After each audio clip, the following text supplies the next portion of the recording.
right, here it is, the accessory deadlift video. So you can learn all the exercise so you can pick up some heavy shite. Pause deadlifts, yes. Straps, no. Deadlift with straps is a different movement. It's going to be loose. It's not going to be as tight as it would be with your hands. It's going to put you in bad positioning. And generally, you're too fatigued if you're letting the bar go, if you're able to grab it. So you need to work on grip strength, or you need to let the fatigue come down. So don't use straps, guys. Different angles, yes. That way you can see if you're compensating in your lumbar back or your thoracic back. Always take different angles. Don't always just take the flattering ones. I guess you could always post it if you're going to do on Fantasy Book or Insta Gratification Gram. You could put all that stuff in there. But like I said, if you can't hold on to the bar, guys, you're probably too fatigued. You need to bring it down a notch. And think about that. And there I'm putting that my hands, even though I'm short, my hands are wider than normal, even for an average guy. And lengthwise, they're like the average guy. So I have pretty big hands. So I don't necessarily need to use straps. I never should have tried. I just figured give it a go. Paul Wynn, who I'll talk about later on, who is as a 727, I think, or something like that, conventional deadlift at 165. He thought they were good for training. I honestly don't think that they're the best solution. But pause deadlifts, yeah, guys. So you really want to pause for about a second if you can. Settle in. That way you get used to breaking the bar off the ground much easier and pulling that slack out of the deadlift bar, because even at 500 pounds, it's going to bend a little bit. But if you're using now, they didn't have the Kabuki deadlift bar, but that thing's super flexible. It actually works against you if you are actually you don't learn how to train with that. That thing will shoot you right back down into the floor. So anyway, hook grip. This is the perfect time to practice hook grip. So you're not pushing out or helicoptering or having that one side push out on you. So hook grip is the way to go, guys, if you can do it. And you don't even need that big of hands. Like my brother Joe, he's a pretty good power lifter at 165 and 181. He uses it. His hands are similar to mine. And even his wife is in powerlifting now. She has tiny hands. And she can hook grip. So if you can do it, I would go for it, guys. You know, you don't have any asymmetry there. And this is the perfect time to practice that, is when you're using those pause deadlifts. All right. You're going to see a lot of the seated heavy cable rows. I honestly think this is the best utility exercise for the big three.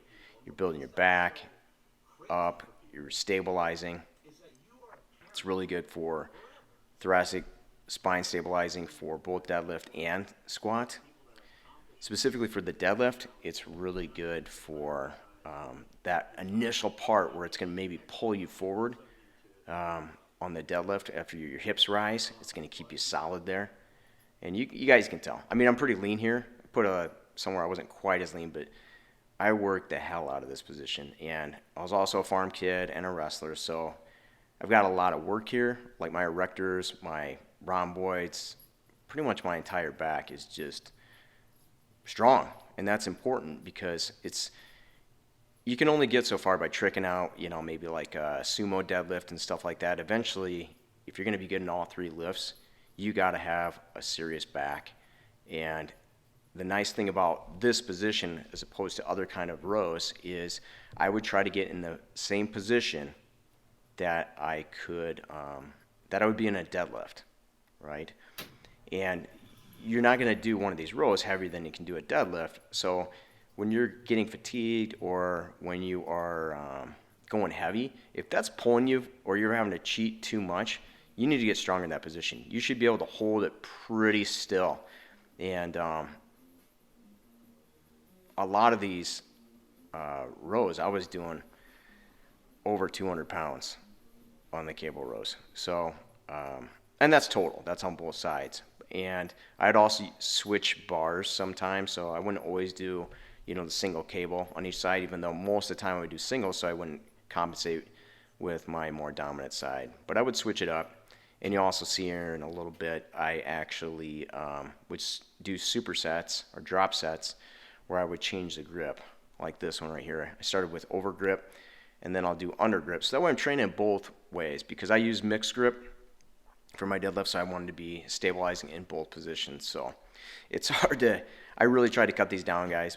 I have countless hours doing rows, and I've done them for 4 years. You know, I'm 46 now, 10,000 hours plus of just doing rowing.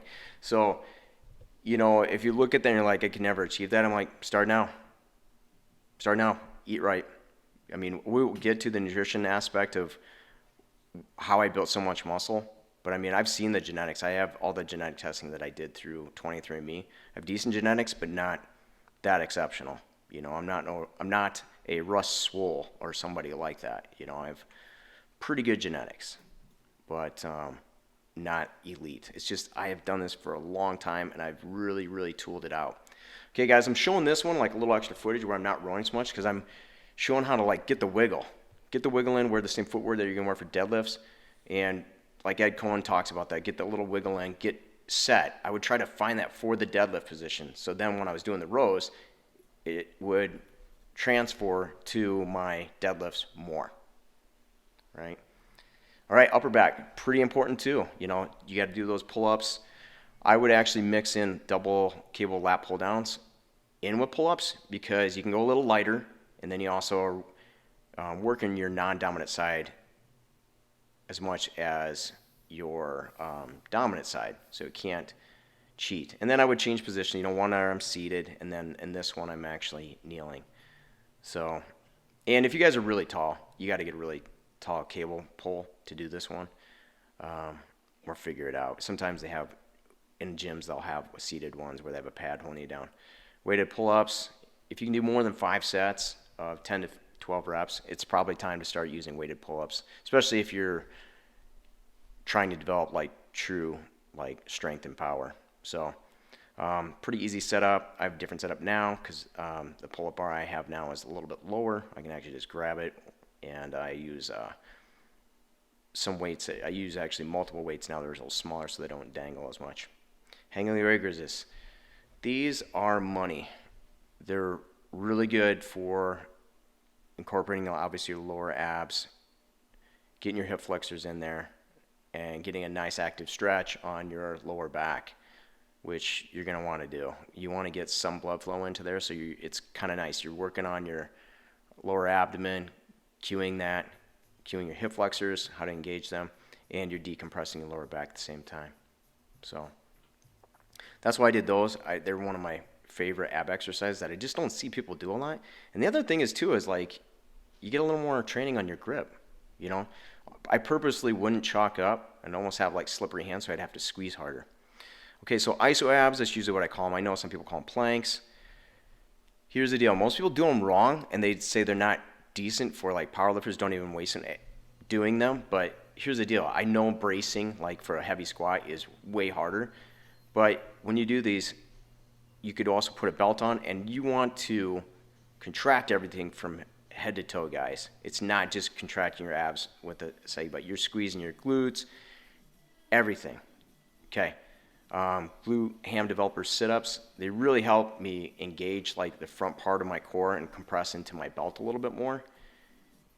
So, and they're hard. A lot of ab stuff, if you're really pushing it, guys, it's too easy. If you want to stabilize a ton of weight for your body weight, you're going to have exceptional stabilizing muscles. So, and I'll eventually get to it. I don't want to bother with today, but I know the squat warm-up, or one of my squat exercises, somebody was talking about like the step-ups, and I will get to that.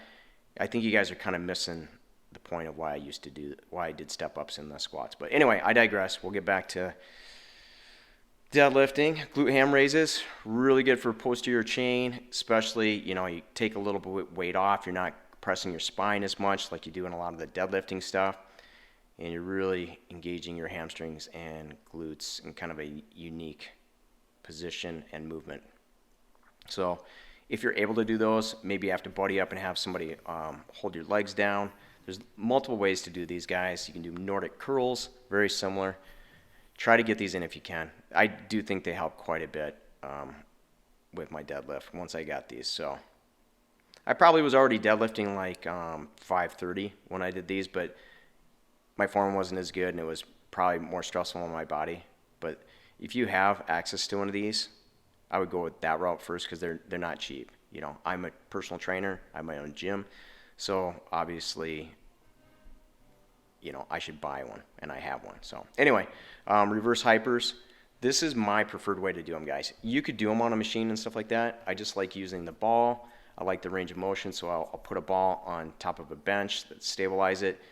And I really focus on cueing the glutes and also going through a lot of range of motion. That's why I put it up on a bench so my legs almost dangle.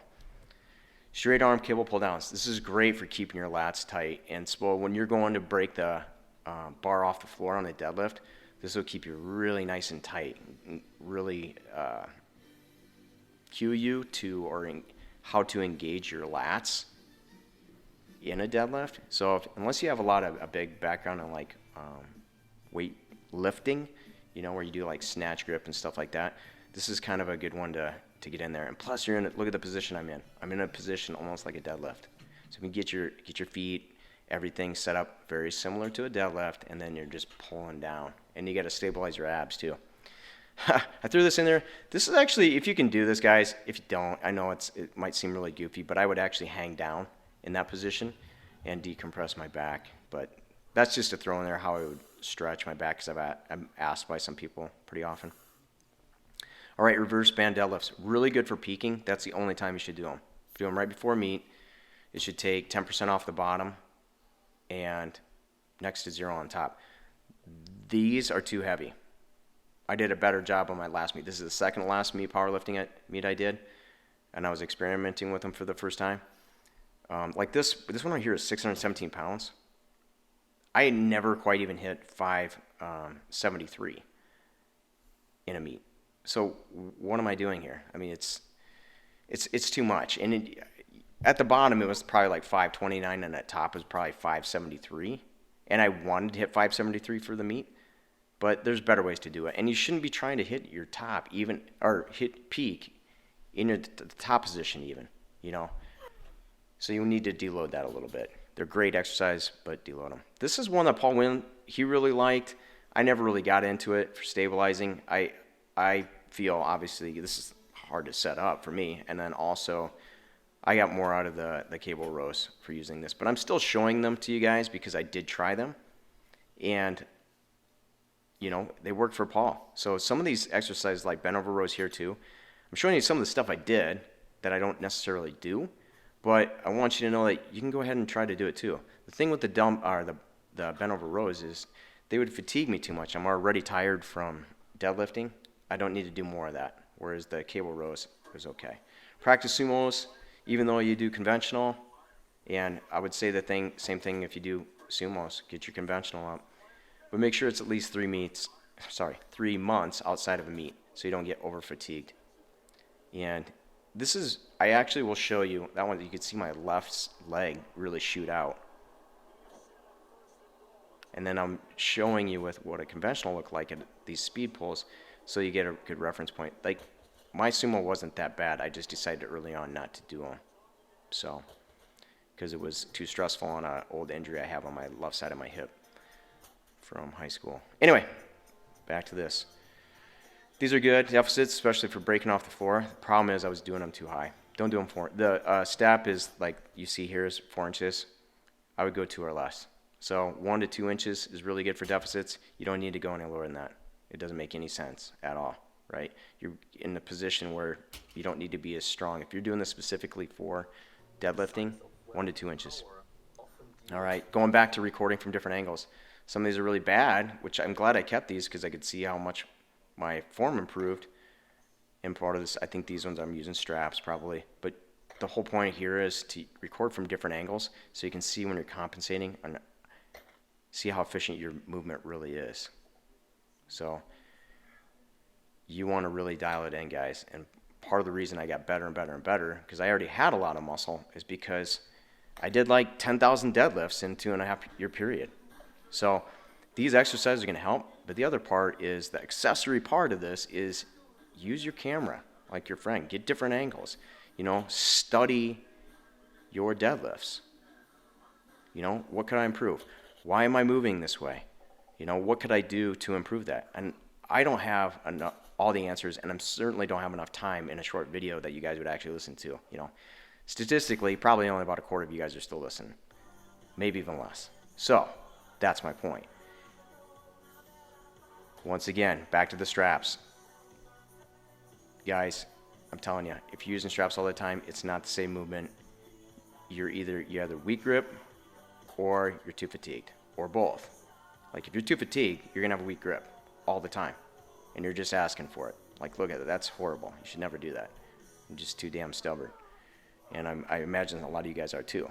That lift would not happen unless I had straps. And look at me, I'm gonna go for another one. That's really dumb, guys. Really stupid. It doesn't benefit me at all. If you want to grind, save it for the platform with something that you know you can do. That's when you want to grind, not in training. Okay, yoke bar, safety bar squats, awesome for improving thoracic extension and rigidity in your upper back, which is huge. When you break that bar off the floor for deadlifts, it's going to pull you forward if you don't have a strong back. If you don't have really good thoracic extension, really strong rhomboids, all that, it's going to tip you over, and then you're going to transfer all that stress probably to your lower back. So this is a great one. It's not just about saving your shoulders on squats or for the bench.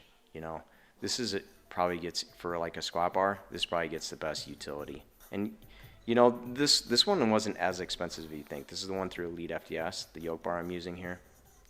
Works fine. The handles are kind of high, so some people don't like it. They like them to come down a little bit further. It's up to you. Rack pulls, I think they're okay. The problem is, I think pause deadlifts do a much better job at what you're looking to get out of them. So, because when you pause in the deadlift, it's kind of going to settle. The bar is going to settle where you want, or it's going to be on a correct deadlift. Whereas, you know, you're beating up your bar right now, you're beating up your body. It's not really the true starting position for getting your hips through on a deadlift. You know, and that's even with me using straps. So it's obviously given it. You also get another 1 or 2 inches stretch from those straps than you won't get when you're squeezing it in your hands. This is one I would have done, guys, a lot more of. I didn't get ropes until I was done powerlifting, like competitively anyway. They're so good. They're similar to cable rows. You're really developing your grip, your core holding up, and you don't just have to do them. If this seems too easy, it's actually pretty easy to put weight on. And I have sandbags, heavy sandbags that I throw on my chest, so I can add up to 100 pounds. But you could, if you have a workout partner, or you could even use like a weight plate and do it pretty safely. So I actually cut them off a little bit so you guys can see like how I get the weight off, and it's not that complicated. You literally just tilt and it drops off on the floor. And I use sandbags so that I don't have a plate hitting and bouncing back into me. And this is how you set it up. Real easy. Just put it in your lap, watch your boys, if you know what I mean. And you can put your feet up on a bench or a plyo box and go to town. All right, guys, I'm still working on the exercises. Put some comments below. Let me know what else you want to see. And obviously, I don't know everything, but I'm just letting you guys know what I did. So other things, you know, to look for, I'm going to be doing a nutrition video very soon. So I would look for that. Guys, there's a reason why I got so lean. I was still strong. You'll find that out during the nutrition part. So I hope you guys have a good weekend, and I'll talk to you soon. Peace.